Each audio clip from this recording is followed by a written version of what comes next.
Hello everyone, welcome to my YouTube channel bio hope.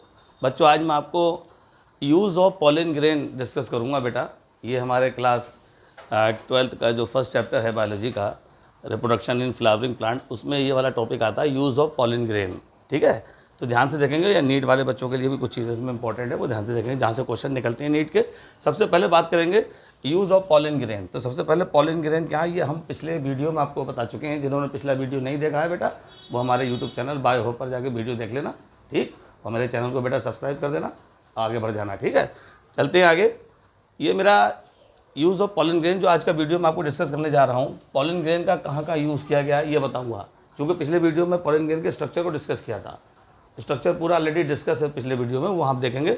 लेकिन यहाँ मैं इनके यूजेस बताने जा रहा हूँ आपको। देखो बेटा, यूज़ ऑफ पॉलन ग्रेन जो है, pollen grain always produce pollen products. पहला पॉइंट याद रखना, जो पॉलन ग्रेन होते हैं उनसे कई तरह के पॉलन प्रोडक्ट्स प्रोड्यूस होते हैं। अगर मैं बात करूँ इन वेस्टर्न कंट्रीज़ की अगर बात करूँगा, तो जो पॉलन ग्रेन जो होते हैं, they are use to make tablet and syrup. Tablet और सिरप बनाने में यूज़ होते हैं बेटा। ठीक है, ध्यान रखना। They are available in market as a food supplement. तो ये बात आपको समझ में आ जानी चाहिए। एनसीईआरटी में ऐसे ही लाइनें लिखी हैं जिनको अच्छे समझना, यहाँ से क्वेश्चन निकल सकता है, पूछा जा सकता है। ठीक है, नीट में भी पूछे गए यहाँ से क्वेश्चन। ध्यान रखेंगे कि जो वेस्टर्न कंट्रीज़ हैं उसमें पॉलन ग्रेन का use as a food supplement किया जाता है, और वहाँ पर इन पॉलन ग्रेन की हेल्प से टैबलेट और सिरप तैयार की जाती हैं। आप एनसीईआरटी की बुक खोलते हैं इस चैप्टर को, तो आपको टैबलेट वगैरह दिखाई देंगी बनी हुई, इस पैरे में लिखी हुई, वहाँ फोटोज़ बने हुए हैं। ठीक है, ध्यान से देख सकते हैं।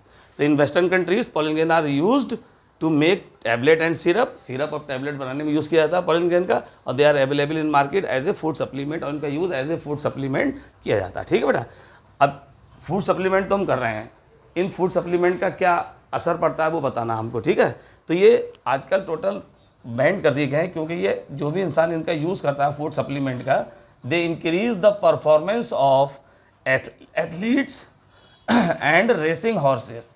तो जितने भी एथलीट्स होते हैं या रेस में दौड़ने वाले घोड़े, अगर वो इन फूड सप्लीमेंट का यूज़ करते हैं तो उनकी परफॉर्मेंस नॉर्मल से कई गुना बढ़ जाती है, जिससे वो विनर हो जाते हैं रेस के। ठीक है, इसीलिए बताया गया है नाउ डेज, आजकल क्या है, दीज आर टोटली बैंड, इनको बैंड कर दिया गया है। ठीक है, तो सीधी सीधी बात समझ में आ रही है। पॉलन ग्रेन से पॉलन प्रोडक्ट बन रहे हैं। वेस्टर्न कंट्रीज़ में इन पॉलन ग्रेन का use as a food supplement किया जा रहा है बेटा, और इनकी हेल्प से, पॉलन ग्रेन की हेल्प से टैबलेट और सिरप तैयार किए जा रहे हैं, जो फूड सप्लीमेंट की तरह यूज़ की जाती है वेस्टर्न कंट्रीज़ में। ठीक है बेटा, इसके अलावा ये जो फूड सप्लीमेंट जो यूज़ करता है, उनकी परफॉर्मेंस बढ़ जाती है, ख़ासतौर से एथलीट्स और रेसिंग हॉर्सेस की, इसीलिए इनको टोटल बैंड कर दिया गया। ये बात आपको याद रखना चाहिए हमेशा।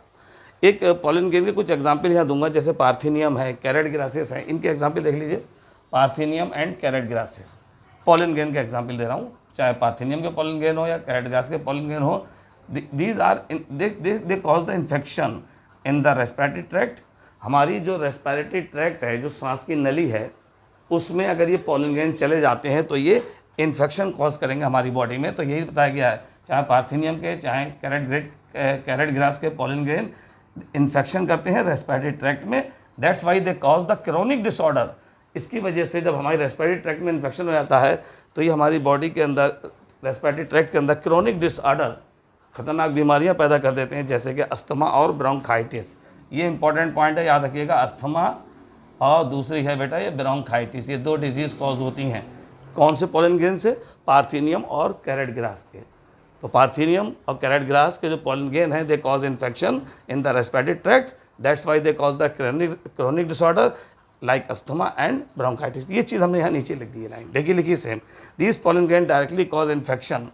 ये जो पॉलन ग्रेन होते हैं ना, pollen grain directly cause infection through air के through in the human body में, and they cause the chronic disorder like asthma as well as bronchitis. तो आपकी समझ में आ गया होगा। ये दोनों पॉइंट्स मैंने आपके सामने डिस्कस करे अभी बच्चे, उम्मीद करता हूँ आपको समझ में आ होंगे पॉलन ग्रेन का कहाँ यूज़ हो रहा है, कैसे कैसे हो रहा है, और कहाँ वो प्रॉब्लम कर रहे हैं बॉडी में। इसी तरह एक हेडिंग पड़ती है viability of pollen grain. Viability of pollen grain की वायबिलिटी बताना हमको, मतलब कहने का मकसद यहाँ पर ये जो पॉलन ग्रेन होते हैं उनका जो जर्मिनेशन होता है वो कहाँ होता है, कैसे होता है, कितना समय लेते हैं जर्मिनेशन में, वो यहाँ डिस्कस करना है एक्चुअली हमको, ठीक है। तो वायबिलिटी ऑफ पॉलन ग्रेन की बात करेंगे। जैसे मैंने बताया वीट एंड राइस, गेहूँ में और धान के पौधे में जो वायबिलिटी होती है पॉलन ग्रेन की वो 30 मिनट्स। वीट एंड राइस में इनकी जो वायबिलिटी होती है वो 30 मिनट्स होती है। In some plants the viability is few days, but in case of some families, कुछ प्लांट की फैमिली जैसे सोलेनेसी, लेग्यूमिनोसी, रोजेसी, इनमें फ्यू मंथ भी लग सकते हैं, ठीक है, ध्यान रखिएगा, ये इंपॉर्टेंट पॉइंट है। ये फैमिलीज़ अगर कोई पूछे कौन कौन सी फैमिलीज़ हैं जिनमें कुछ मंथ में तक लग सकते हैं, इनको इनकी वायबिलिटी में कितना समय लगता है, कुछ मंथ भी ले सकते हैं। जैसे SLR, एक टेक्निकल टर्म यूज़ कर लीजिए, SLR, ठीक है। तो S से सोलेनेसी, L से लेग्यूमिनेसी, R से रोजेसी, ठीक है, ये ध्यान रखेंगे आप, ठीक है। तो some families like solanaceae, leguminosae and rosaceae take the few months, इनमें कुछ महीने भी लग सकते हैं।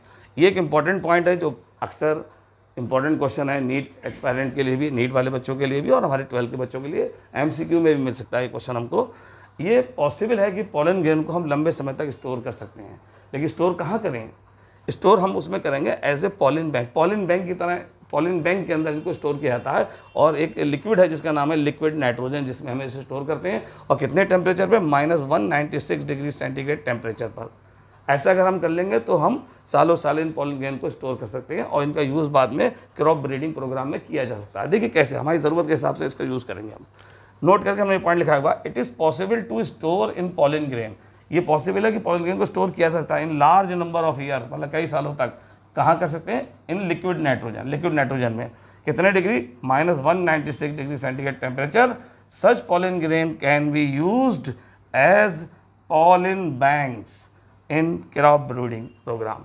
तो इन पॉलन ग्रेन्स को हम पॉलन बैंक की तरह या पॉलन बैंक के अंदर यूज़ करते हैं क्रॉप ब्रीडिंग प्रोग्राम में, क्योंकि हमने पॉलन बैंक में स्टोर कर लिया। स्टोर कहाँ करा बेटा, लिक्विड नाइट्रोजन की हेल्प से उसमें स्टोर करा। कितने डिग्री सेंटीग्रेड टेम्परेचर पर, -196 डिग्री सेंटीग्रेड पर लिक्विड नाइट्रोजन में अगर हम पॉलन ग्रेन को स्टोर करते हैं तो सालों साल उसको काफ़ी समय तक स्टोर कर सकते हैं और इसका यूज़ हम क्रॉप ब्रीडिंग प्रोग्राम में कर सकते हैं। ये मैंने आपको बताया। तो एक अच्छा वीडियो छोटा सा, इससे पहले वाले वीडियो में आपको स्ट्रक्चर ऑफ पॉलन ग्रेन पूरा पढ़ा चुका हूँ, कैसे स्ट्रक्चर बनता है, किन किन उसकी पूरी डिटेल आपको दे चुका हूँ। यहाँ मैंने यूजेज ऑफ पॉलन ग्रेन पढ़ाया आपको बेटा। उम्मीद करता हूँ वीडियो बेटा आपको समझ में आ गया होगा। अगर वीडियो समझ में आता है बेटा तो मेरे वीडियो को लाइक कीजिए, मेरे चैनल को सब्सक्राइब कीजिए और बेल आइकन का बटन दबाइए ताकि हमारी जो नई वीडियोज़ हैं जैसे ही आएँ पब्लिश हो आपको फ़ौरन मिल जाए। जय हिंद।